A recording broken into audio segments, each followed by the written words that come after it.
तो हमने general provision देख लिया जो कि एग्जाम पॉलिसी के अंदर आते हैं। फिर हमने इंपोर्ट से रिलेटेड जो जो प्रोविजंस थे वो मेन प्रोविजंस जो है हमने देख लिया। अब हमारे पास आता है एक्सपोर्ट्स की बारी। सो एक्सपोर्ट से रिलेटेड जो है क्या क्या प्रोविजंस हैं ऐसे जो कि एग्जाम पॉलिसी में दे रखा है वो एक बार हम शॉर्ट में देख लेते हैं। सो जो फर्स्ट प्रोविजन है दैट इज़ आपका with respect to free export. Free export का मतलब है ऐसा कोई भी गुड्स जिस पे रिस्ट्रिक्शन ना लगा हो। अगर कोई भी प्रोडक्ट रिस्ट्रिक्टेड नहीं है तो आप उसको जो है आप उसको एक्सपोर्ट जो है वो कर सकते हो। अगेन जो एग्जिम पॉलिसी में लिखा हुआ है उसके प्रोविजन सारे फॉलो होने चाहिए। उसके अलावा अगर रिस्ट्रिक्टेड आइटम नहीं है तो आप उसको फ्रीली जो है उसको एक्सपोर्ट कर सकते हो। The second one is with respect to export of sample.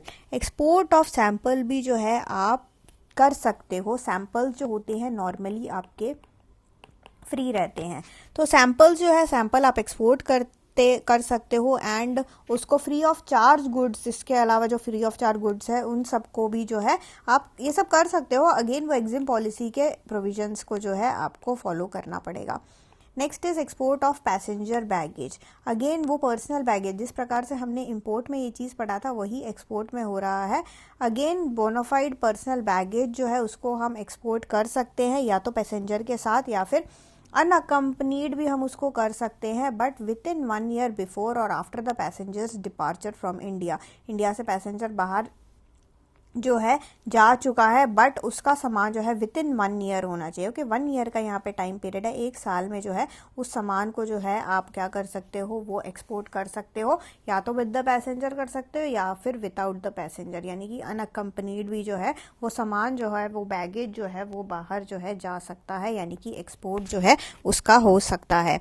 Next is with respect to export of gifts. तो कुछ भी गिफ्ट चाहे उसमें एडिबल आइटम ही हो गया उसको आप जो है फ्रीली एक्सपोर्ट कर सकते हो गिफ्ट कैटेगरी में। बट यहाँ पे जो है एक है वैल्यू ऑफ गिफ्ट। यहाँ पे बस वैल्यू के उस पर अड़ता है। वैल्यू जो है आपका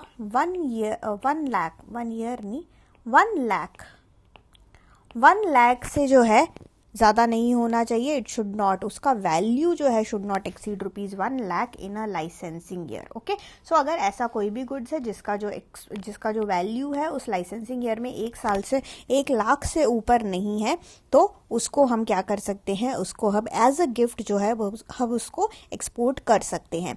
next is export of spare. So warranty of spares हो गया या फिर प्लांट में कोई भी इक्विपमेंट हो गया, चाहे वो इंडिजीनियस हो चाहे इम्पोर्टेड हो, तो उसको आप किसी मेन इक्विपमेंट के साथ लगा के जो है आप एक्सपोर्ट कर सकते हो। अगेन ये जो है कुछ चीज़ों के लिए आरबीआई वगैरह का अप्रूवल चाहिए होता है, वो अप्रूवल लेके आप उसको एक्सपोर्ट जो है वो कर सकते हो।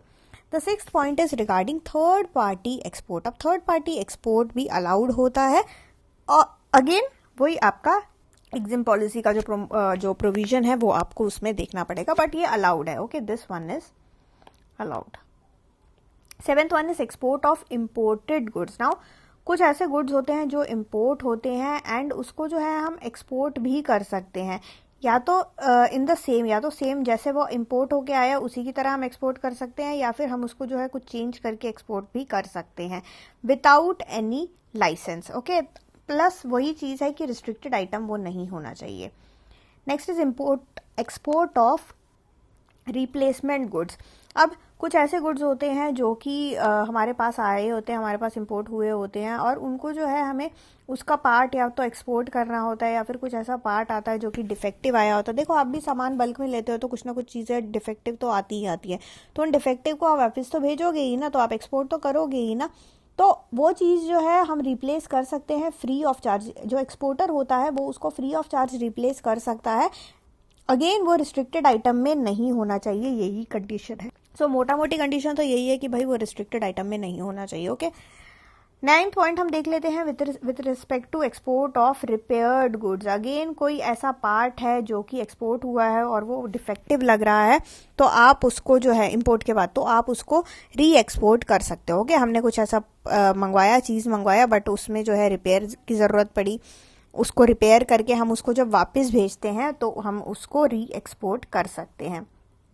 Next is private bonded warehouses. Again जैसे इंपोर्ट में पढ़ा था वैसे ही यहाँ पे प्राइवेट बॉन्डेड वेयर हाउसेज होते हैं जो कि एक्सक्लूसिवली एक्सपोर्ट वालों के लिए होता है। ये सेटअप होता है डोमेस्टिक टैरिफ एरिया में। अगेन वो जो है डिपार्टमेंट ऑफ रेवेन्यू जो है टर्म्स एंड कंडीशन और नोटिफिकेशन इसका जो है department of revenue he issue करता है।